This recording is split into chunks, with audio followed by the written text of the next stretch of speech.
One of our favorite things to cook on the Pit Boss Sierra Griddle is a smash burger. And today we're making a classic, a double smash burger with cheese. You want to see our take on one of our absolute favorite cooks? Stick around while we dig in. Hey, welcome back. I'm Adam. I'm Brett. And we are the Wall Twins. We are so happy and excited to be back here at the Backyard Diner, throwing down some classic smash burgers on the Pit Boss Sierra Griddle. We've absolutely loved this thing. Yes. It is a Walmart exclusive, Yes. and we couldn't be more excited than for our first inaugural cook on the Pit Boss Grill's channel to do the classic smash burger. And double smash with cheese, American cheese. This is what we dub a classic. We've made hundreds of these. Hundreds, literally, we are not exaggerating when we say hundreds of these. And for all the different types we've ever made, when we look at our top 5 list, this classic, just nothing but a double American cheese and all the fixins is always one of our top favorites. So we thought, you know what better way to kick things off on the Pit Boss Grill's channel than with our favorite burger. Brett, let's get to the groceries. Here we go. As you can see, right here, we've got 80-20 ground beef. We're gonna be placing them on these brioche buns, and then everything you have in a classic burger. Pickles, mustard, mayonnaise, not pictured ketchup. We are doing American cheese, lettuce, onions, a tomato, and this is a huge star of the show, the Pit Boss Chophouse steak rub. We are actually going to be incorporating this into the beef. They do, Pit Boss does have an absolutely amazing bold burger seasoning, and I left it at home. Yeah, I was gonna say, not have been on purpose. It was not on purpose. I did say, Brett, why don't we have that here? Well, that's the reason why. So here's really quickly what I did just a few minutes ago. We wanted to form our patties. Now, the biggest thing with smash burgers is you want loosely formed patty. So the first thing I did, because normally we use a dusting of salt and pepper or bold burger seasoning rub if you happen to have it. Brett can do it at home. I can't do it here. I'll tell Adam all about it when I get home. Yeah. So what we wanted to do is I do have this Chophouse, and we wanted to use one of these signature rubs, but we have used a rub before, and it does take away from the sear. So instead of just sprinkling it on, we decided to work it in. So what I did here is I got the meat, the 80-20 ground beef that I have here, and I just sprinkled it in, as you can see, worked it into the meat, did this a couple of times, and then I formed my meatballs. These are all about 3 to 3.5 ounces. Size meatballs, a little bit bigger. We've gone as small as 2.5 ounces. This between 2.5 and 3.5 ounces we have found to be the sweet spot. We're gonna get these burgers to hang over the bun just a little bit, get that cheese on, and it's gonna be absolutely amazing. And this is gonna look like your old school diner burger, like if you've been to Steak and Shake or Culver's or one of these where the burger is one just of those greasy phenomenal. mom and pop shops where you get that delicious greasy. I just said old school and then I listed 2 chain restaurants. You know, old school like McDonald's and Burger King. But like an old school diner burger, and we are so excited. The only thing we're missing is the basket with the checkered wax paper and we gotta fries. get some of those. We'll get some of those. But Brett, let's go ahead and get to the cook. I think we're just about ready. We got the meatballs ready. Let's get the buns going. Let's do this. All right, so Brett's just gonna butter those, put it down. Yeah, or sorry, mayonnaise. Put his mayonnaise on, put those down. All right, and last, we got the last bottom bun. How we looking? Pretty close, another 30 seconds. Nice, yep, get those pushed down just a little bit, and then we'll pull them. And the reason we do the buns first is because this process goes really fast. And the buns are just about done. Brett likes to toast both sides. Yes, I do. One thing that we love about the mayo is it adds another depth of flavor to these smash burgers. I also like butter, and then sometimes we won't do anything. We'll just toast them to toast them, because there's plenty of flavor in the burger and, of course, the seasonings as well. Buns are done. Guns out. Sun's out, buns out. Oh, man.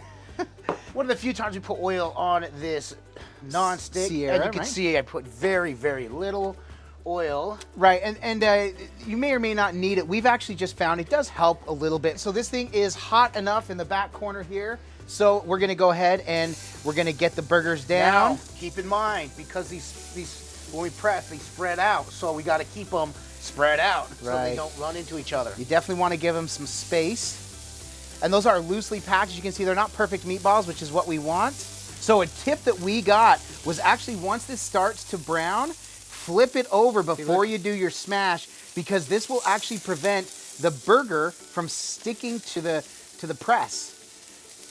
That's okay, got a little bit stuck there. The ground beef is meant to stick and adhere to the surface. So we will get a little bit of sticking, but we'll be able to pull that out. Here goes the fun part. Are you ready? Brett, and now it's time to lay-ith the smash-ith down.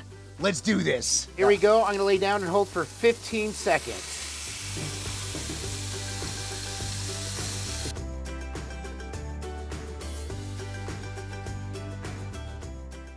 So you do want to kind of muscle this down. We've actually had it to where we flattened it so much that it really struggled. Look at that. Patty 1. Patty 1? Patty 2. All right, patty 2. You see how that just helps? Now we've had a lot of smasher stick, a lot of our presses stick, and that's why we were really happy to get this tip.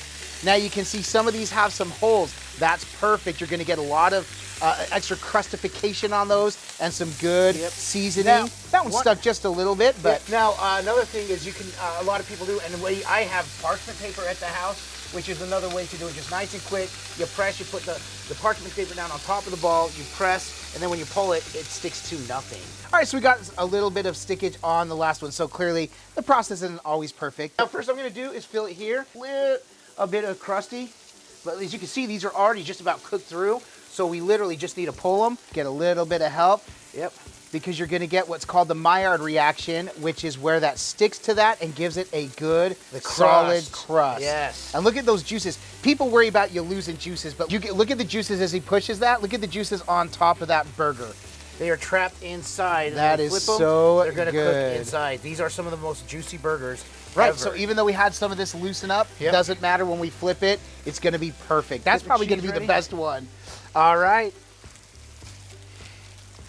See, look at that. Look at that. It's called the Maillard reaction. You get that nice crust on there.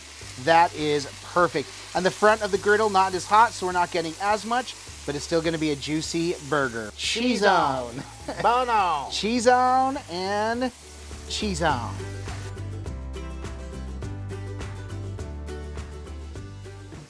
All right, so that cheese is melted. So Brett's going to go ahead and double stack those. So I'm gonna start with this one and bring it down. Yes, sir. And then that one, turn off the heat while he's at it. All right, we're gonna go ahead and get our build on. Time for some B-roll.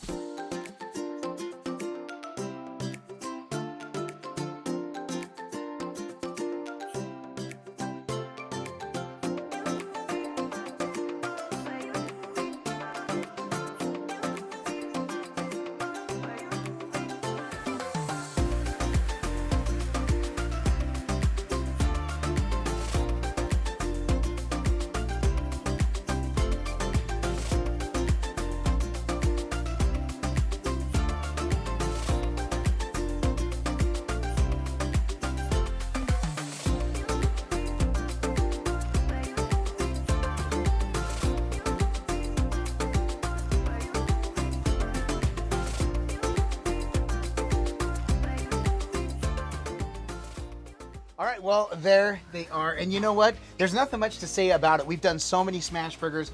It's so funny. The one disagreement Brett and I have there at the end, it's so funny.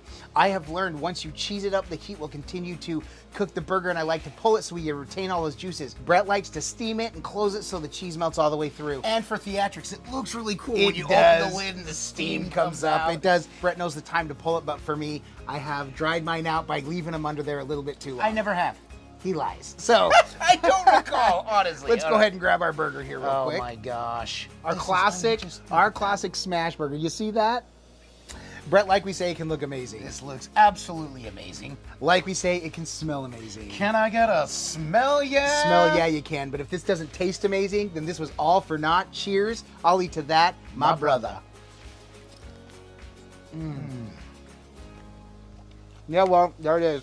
I think I say this about every smash burger that we ever make. This is the best one yet. Adding the Chophouse gives it a different flavor. It does. It doesn't take away from anything. It didn't take away from the Maillard reaction. We still got a solid smash. It's a juicy and burger. I can feel the juices all the way through that. Everything in here. So much depth of flavor. Unreal. Unreal. Messy like you like it. How a smash burger should be. And I will say, no matter what you're putting on it, smash burger's a smash burger. That is a different flavor. That is incredible. It is really good. It's a like you said, a different flavor, but it checks all the boxes that you want in a smash burger. It does. It's paper thin. It's super juicy. The cheese is creamy. I mean, there's just everything. And we didn't put mayonnaise on like we normally do because we put mayonnaise on the buns to toast. So Right, and this is the point that I was going to make, and I was really thinking about this. These were incredibly juicy.